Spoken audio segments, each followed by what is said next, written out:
Pag-usapan na din natin. di ituloy na natin. Naku po, eto. Bukod sa pang-aasar ko, dito mas gigil na gigil ho ang mga DDS, mga kababayan.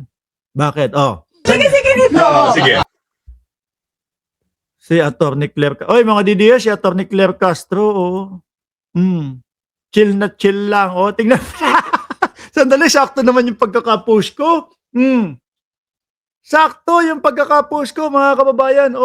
Kasi idinedemo ni Attorney Claire Castro ho, mga bossing, kung bakit nasabi niya na Chucky daw.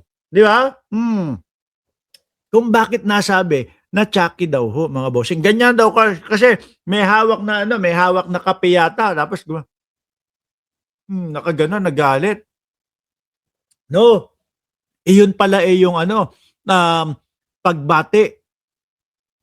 Kumbaga, kung babatiin ng Vice Presidente ng Kapaskuhan si Pangulong Bongbong Marcos. Bakit? Ganun daw yung mukha.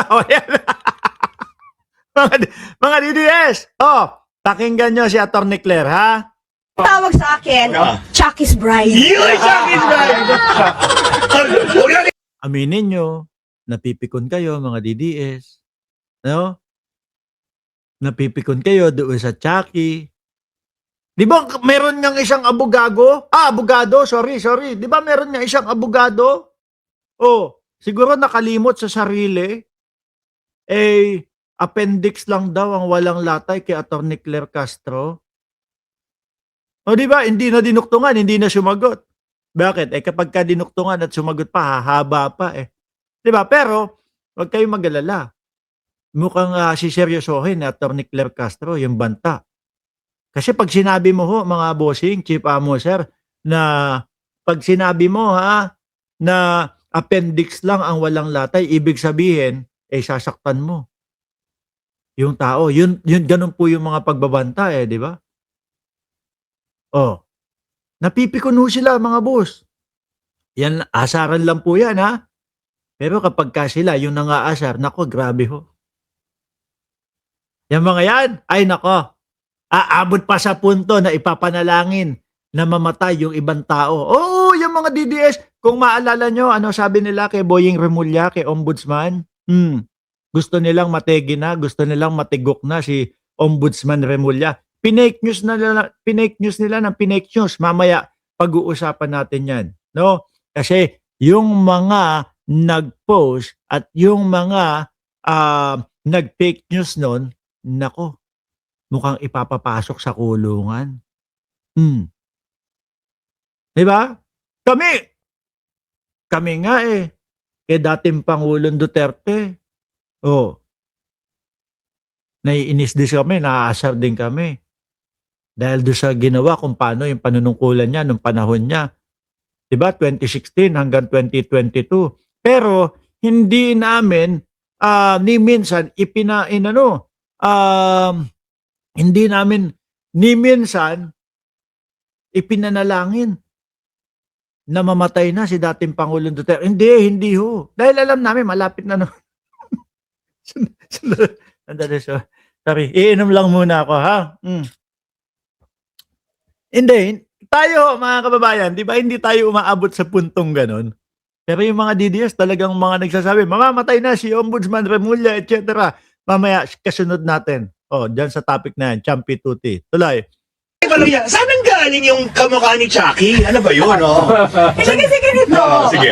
Pero ano naman, di ba? Ako sabi ko sa inyo, mga kababayan, kapag ka nakangiti, tapos masaya ang Vice Presidente at maganda ang aura, tas hindi stress, sasabihin ko sa inyo, ako nagagandahan ako sa Vice Presidente. Pero kapag ka yung yung tipo bang biglang pumasok na sa isip niya yung ipapahukay ko yung bangkay ni dating Pangulong Marcos Sr., tapos tatapong ko sa West Philippine Sea, tapos yung gumaganyan na yung mukha, tapos yung sasabihin, putol, ulo, pangulo.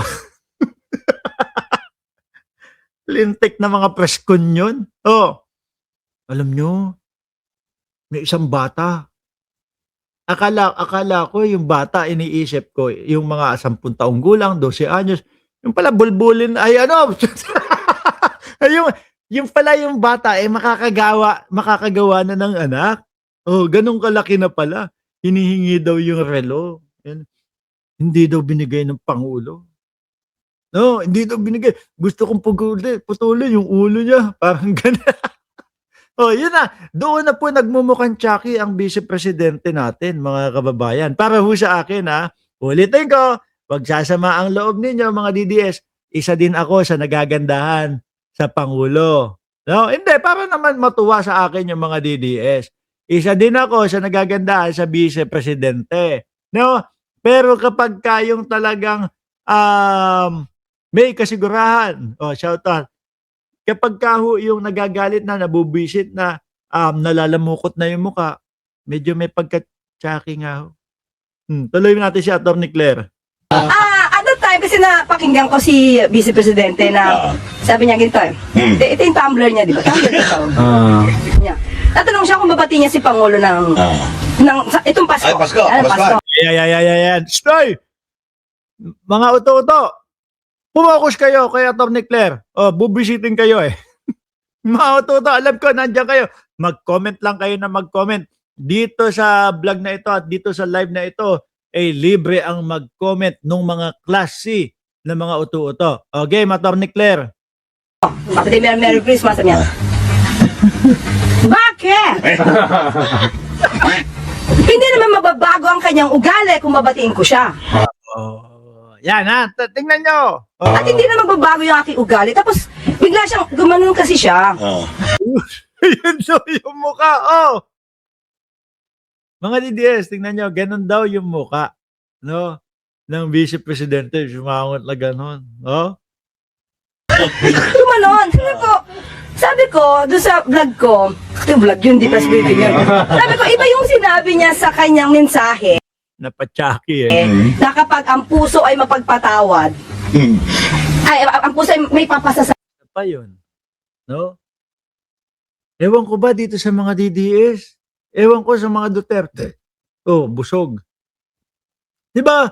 Minsan salasalabat na yung mga sinasabi niyan. Kagaya ng dating Pangulo. Kung matatandaan nyo mga bossing, kakapanalo pa lang ni Pangulong Bongbong Marcos, no?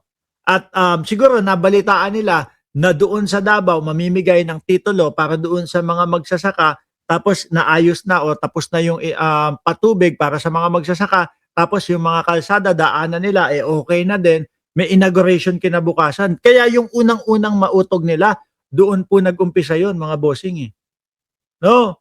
Ano sabi niya doon? May bangag tayong presidente. Ganun pa.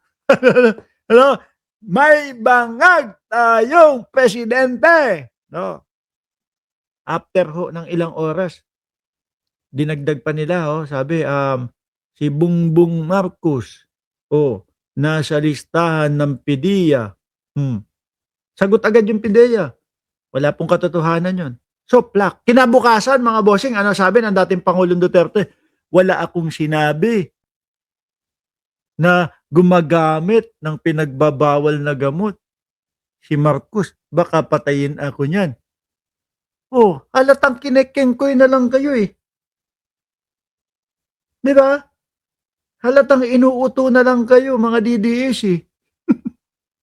Tapos, ang hirap siguro maging DDS, sa totoo lang mga kababayan. Kaya yung iba, napapansin ko doon sa mga DDS, kagaya yung isa, yung sabi balibalita na nagtakbo ng pera ng mga vlogger ng mga DDS. Hindi po ako related sa mga DDS o hindi po ako kasali sa mga DDS. Ganun. No? Bakit kanyo? Kasi yung mga Duterte, sasabihin ngayon, papaniwalaan ng mga DDS, kinabukasan, iba na naman. Hilong-hilo mga kababayan, hindi alam talaga kung ano na. Lalo mga boss chief amo, sir.